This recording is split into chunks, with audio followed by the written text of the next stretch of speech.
বন্ধুরা NS sports টকে আপনাদেরকে স্বাগত নিয়ে চললাম তোমার জন্য আবার ডেইলি আপডেট। তা এখন যে বিষয়গুলো নিয়ে আলোচনা করব সেগুলো আশা করি তোমরা থাম্বনেল দেখেই বুঝে গেছো। তা এই বিষয়গুলো আলোচনা আর বেশি লেট না করে শুরু করা যাক। প্রথমত তোমাদেরকে যে আপডেটটা দেবো সেটা হলো 29 বছর বয়সী লেফট উইঙ্গারের প্লেয়ার ঋত্বিক দাসকে নিয়ে। এই ঋত্বিক দাস লেফট উইংয়ের পাশাপাশি লেফট মিডিও ও রাইট উইং পজিশনে খেলতে পারেন। মার্কেট ভ্যালু 40 লক্ষ টাকা। এবার এই প্লেয়ারটির কিন্তু সঙ্গে কন্ট্যাক্ট শেষ হয়ে গেছে এই মরশুমে জামশেদপুর এফসি। তারপরে তিনি ফ্রি প্লেয়ার ছিল। এই প্লেয়ারটির সঙ্গে অনেকগুলো ক্লাবেরই কথাবার্তা চলছিল। লাস্ট পর্যন্ত কিন্তু তিনি উড়িষ্যা এফসিতে সাইনিং করে দিলেন।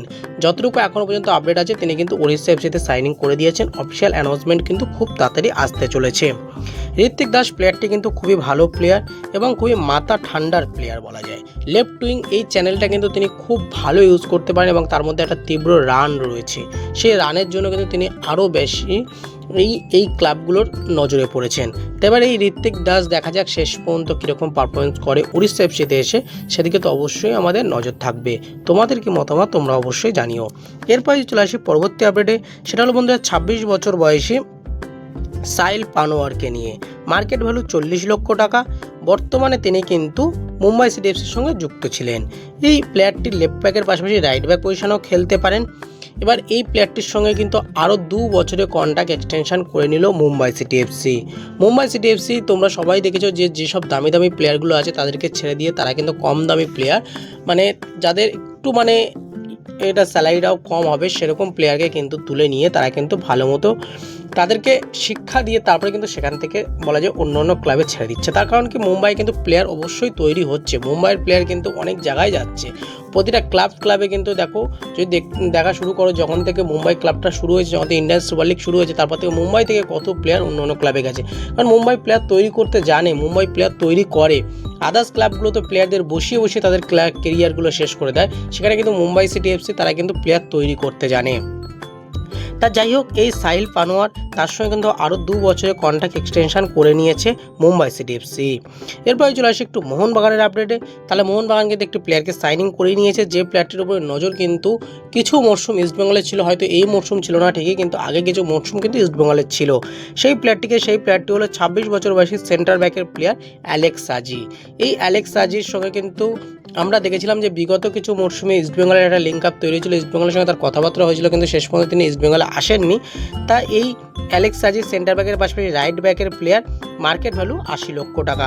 এই প্লেয়ারটিকে কিন্তু সাইনিং করিয়ে নিয়েছে মোহনবাগান সুপার জায়ান্ট 3 বছরের চুক্তিতে। 3 বছরের চুক্তিতে কিন্তু সাইনিং করে নিয়েছে এবং একটা ট্রান্সফার ফিও দিতে লেগেছে এই তোমার দিল্লি এফসিকে। তার কারণ কি, তার কারণ এই অ্যালেক্স সাজির সঙ্গে কিন্তু 2027 সাল পর্যন্ত কন্ট্রাক্ট ছিল। সেইখান থেকে যেহেতু নিয়ে এসছে, তাহলে দিল্লি এফসিকে কিন্তু একটা টাকা দিতেই লেগেছে তাদেরকে। দেখার বিষয় থাকবে এই অ্যালেক্স সাজি মোহনবাগানে এসে কতটা সুযোগ পায়। কারণ প্লেয়ার হয়তো মোহনবাগানে টাকার জন্য যাচ্ছে ঠিকই, কিন্তু সেই প্লেয়ারদের কেরিয়ারটা কত ভালো হবে সেটাও কিন্তু দেখার বিষয় থাকবে। কারণ কেরিয়ার নিয়েও কিন্তু একটা ভাবনা চিন্তা অবশ্যই করা দরকার প্লেয়ারদের। আর সেখানটায় গেলে অবশ্যই বেঞ্চে বসে বসে তাদের কিন্তু কেরিয়ার শেষ হয়ে যাবে। এরকমভাবে কিন্তু আমরা অনেক প্লেয়ারের দেখেছি তাদের কিন্তু কেরিয়ার এরকমভাবেই শেষ হয়ে গেছে। যাই হোক, সেসব কথা আলোচনা ছেড়ে দিয়ে যদি আমরা চলে আসি পরবর্তী আপডেটে, তাহলে বন্ধুরা ইস্টবেঙ্গল কিন্তু একটি নাইজেরিয়ান স্ট্রাইকারের সঙ্গে কথাবার্তা চালাচ্ছে এবং তাকে নিতে কিন্তু অনেকটাই আগ্রহ ইস্টবেঙ্গল। দেখো, ইস্টবেঙ্গল যে একটা প্রোফাইলের সঙ্গে কথাবার্তা বলছে এমনটা কিন্তু নয়, অনেকগুলো প্রোফাইলের সঙ্গে কথাবার্তা বলছে। তাই তোমাদের যে প্রোফাইলগুলো সামনে আসছে সেই প্রোফাইলগুলোই কিন্তু তোমাদেরকে আমি জানাচ্ছি। এই প্লেয়ারটির নাম হলো 26 বছর বয়সী নাইজেরিয়ান প্লেয়ার ইফং, যিনি কিন্তু গত মরশুমে পাঞ্জাব এফসির সঙ্গে যুক্ত ছিলেন। মার্কেট ভ্যালু 2.6 কোটি টাকা। বয়সটাও অনেকটা কম, সেন্টার ফরওয়ার্ডের প্লেয়ার এবং গত মরশুমে মোটামুটি পারফরমেন্স করেছিল। 13টা ম্যাচ খেলেছিল, সেখানটায় 7টা গোল করেছিল, 3টে অ্যাসিস্ট করেছিল, 3টে না 4টে অ্যাসিস্ট করেছিল, সঠিক আমার মনে নেই, ভুল হলে অবশ্যই তোমরা কমেন্টে জানিও। 3টে না 4টে অ্যাসিস্ট করেছিল, 13টা ম্যাচের মধ্যে 7টা গোলও করেছিল। তাই এবার এই প্লেয়ারটিকে কিন্তু নিতে ইস্টবেঙ্গল অনেকটাই আগ্রহ এবং ইস্টবেঙ্গলের সদস্যরা মনে করছে এই প্লেয়ারটি কিন্তু ইস্টবেঙ্গলে আসতেও তার কোনো অসুবিধা থাকবে না। এই প্লেয়ারটি তার টোটাল ক্লাব ক্যারিয়ারে 163টা ম্যাচ খেলেছেন, সেখানে 40টা গোল আছে, 13টা অ্যাসিস্ট আছে। এই এফং, যিনি ইন্ডিয়ান সুপার লিগ জানে, ইন্ডিয়ান সুপার লিগ চেনে, তিনি কীরকম কী পরিবেশে খেলা হয় সেটাও তিনি খুব ভালো মতোই জানেন। তাই সেই এক্সপিরিয়েন্স প্লেয়ারকে কিন্তু নিতে চাইছে ইস্টবেঙ্গল। এবার শুধু যে আইএসএলের ভাবলে হবে এমনটা কিন্তু নয়, তাদেরকে কিন্তু এএফসির ভাবনাটাও ভাবতে হবে।